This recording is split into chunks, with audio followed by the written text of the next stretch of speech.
Hello and welcome to Beaker Prime. A very good afternoon to all the viewers. I am Vijay Thadani. One company that has been in focus over the last couple of trading sessions is NIIT, and it clearly seems to be embarking on India's growth story with various sectors that are evolving. The importance of skilling that is being recognized as well, and that's what is NIIT looking out for. Joining us on the show to discuss more is Vijay Thadani, Vice Chairman and Managing Director at NIIT. Vijay, good afternoon and welcome to the show. Thank you very much. Nice to be here. Always a pleasure to speak to you.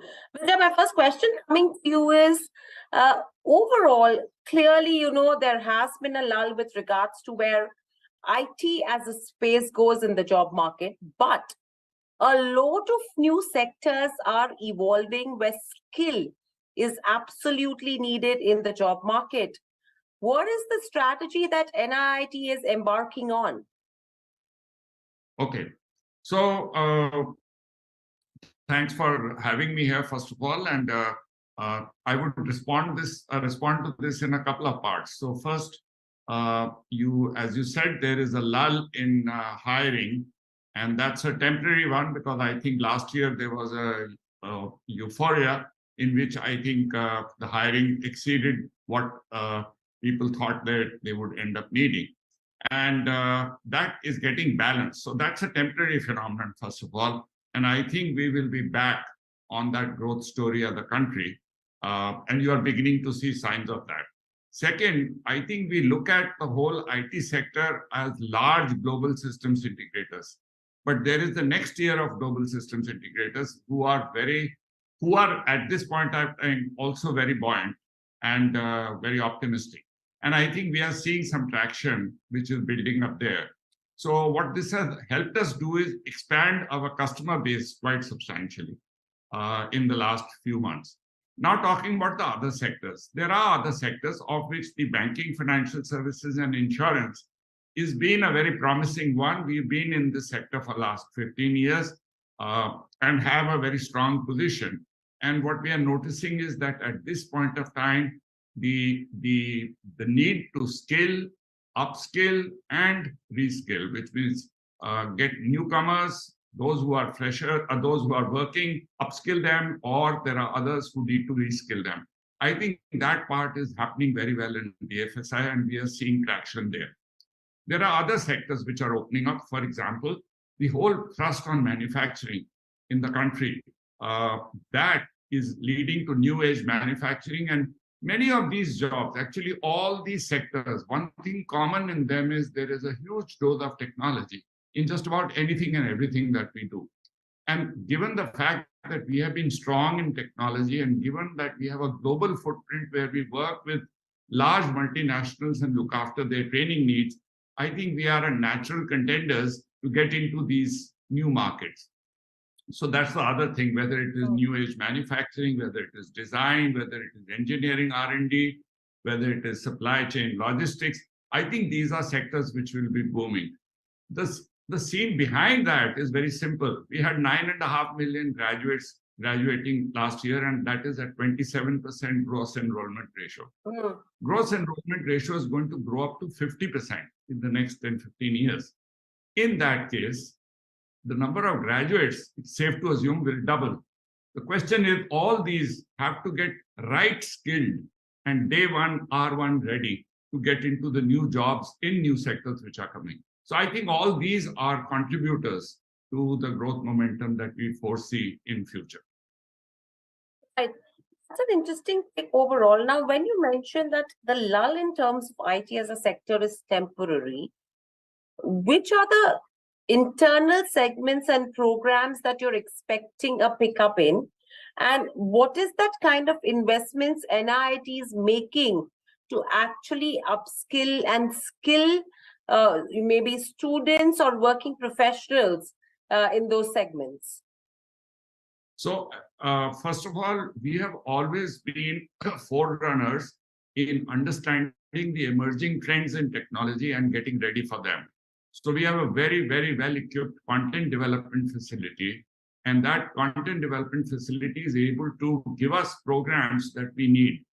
Second, we have partnerships with more than 30 OEMs. OEMs are those people like the Microsoft, Google, AWS, and others. We have partnerships. Therefore, we get a preview of the technologies that their customers will be needing, and therefore we can incorporate them in our programs.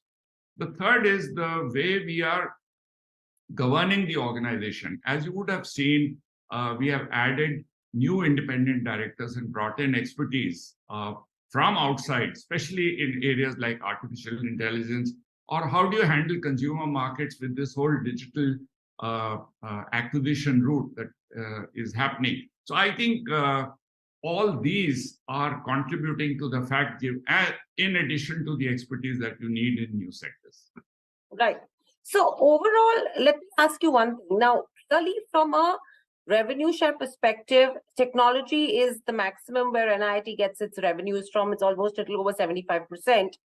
The remaining 23% comes in from BFSI as well as the other segments. Now, when you're talking about the new jobs, how big an uptick are you expecting in the near term? And by when do you see it substantially contributing to NIIT's revenues? Yeah. So as you can see, just one sector is contributing nearly 1/4 of our revenue as we speak, even now. If we get into multiple sectors, we do believe that in the next 3 to 5 years, more than a third to half of our revenue will come from sectors which are beyond technology. However, technology will continue to play an important role in every sector. So that will remain a common mode. Right. And overall, what's the strategy in terms of growth from here on? Because I was just looking at the balance sheet. NIIT holds nearly little over 700 crores in terms of cash reserves, right? So what is that fund utilization plan from a strategy perspective to achieve hyperscale and growth? Yeah. So that's a very important part, and thanks for asking that question. Very good question. So we have this fund specifically blocked just to see that we are able to make both organic as well as inorganic investments. Right now, the business at the size at which it is in an investment cycle phase. So it requires funds to be invested, and we are investing in organic as well as inorganic. You would recall 2 years ago, we acquired a company called RPS Consulting, and that has become a very, very important element of our strategy. So whenever we look at new areas, we first see whether it's a buy versus make decision. It is whether we are entering into a new sector, a new segment of customer segment that we are addressing, or a new technology area that we are addressing, or a new methodology which is getting used. So we consider each of these and then decide whether it is better to partner with somebody, whether it is to get into an acquisition, a more deeper relationship, or should we do it on our own. So that's a continuous exercise, and that continues to happen the way it is happening. Right. So say if you have to look at the next 2 to 3 years, I mean, FY 27-28, where we've spoken earlier, where you've set an ambitious target of achieving 1,200 crores in terms of revenues. And if we have to see that from the current profile of the kind of revenues, I think on an average, it's in that range of 350 to 400 odd crores, right? So we are talking of almost 3 to 4 times the kind Yes. of growth in terms of revenue. Now, how much of it is going to come in through organic growth, and how much of it do you think will come in through inorganic growth? Yeah.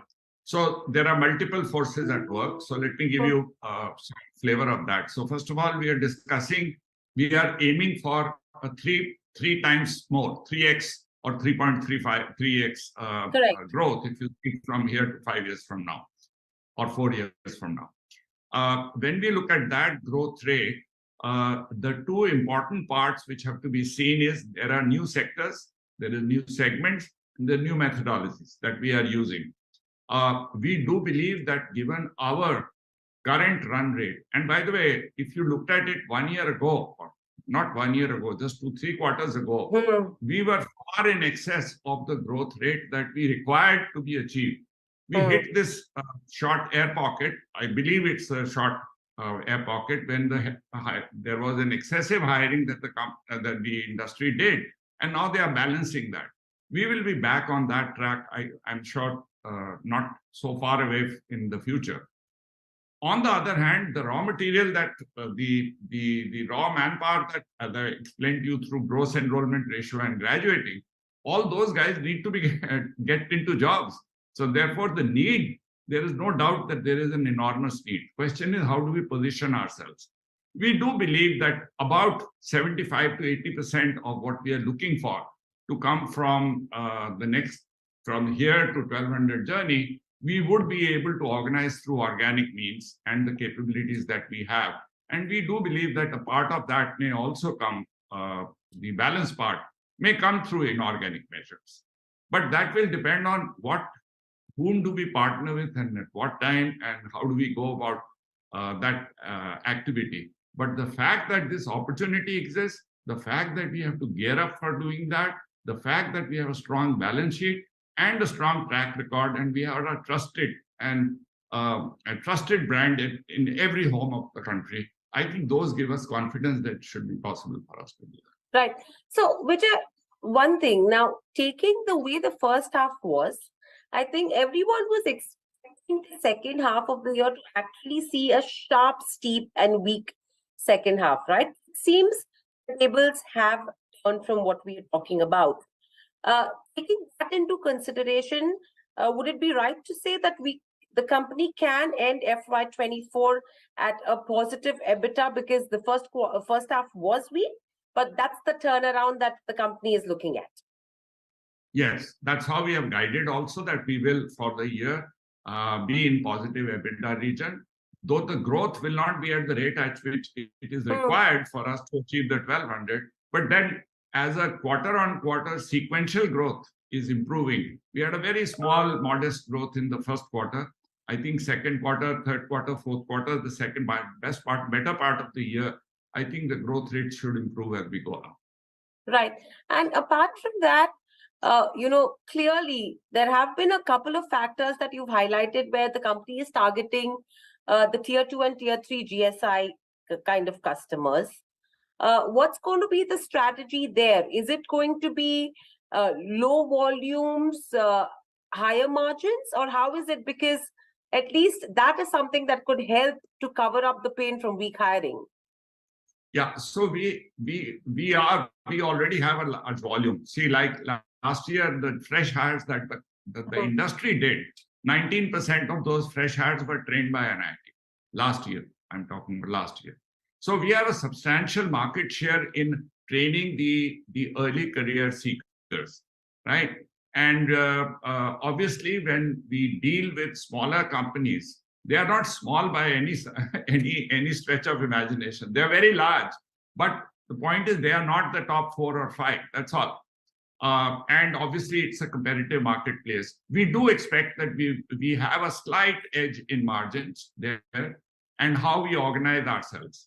So going forward, I think all those are benefiting. The other element which I should have mentioned is global capability centers or global competence centers, which the many organizations, you know that we have a large number of them, 3,000 or more in the country. In that case, those global competence centers, I think, offer great opportunities. Again, their volumes are small, their needs are very specific, they need specialization. We have all that. We have that whole repertoire available to us. So that also becomes a very attractive option. Right. And with regards to the mandate that NIIT has received for almost, I think, 100 odd crores from a private sector bank, what's the monetization plan? How much of it will be recognized in FY24? Yeah, but I think we are discussing about the mandate, which is not in hundreds of crores, but I think it is in a number of crores. Let's put it that way, right? And that's a large requirement, and obviously we are at it, and a substantial part will also get done, and that's also contributing to the volume increase that we are noticing right now. Right. So very lastly, Vijay, 1,200 crores in the next 5 years. what's the aim in terms of the immediate milestone? You'll have to wait for a few days till we announce our results. We are in a silent period. It will be inappropriate for me to comment on that. Absolutely. Absolutely. We'll wait for it as well. And looking forward Thank you for your to a great success as well. Thank you so much for speaking to us at BQ Prime. Hope you enjoyed the conversation as well, and speak to you soon again. Stay safe. Thank you very much. Bye-bye.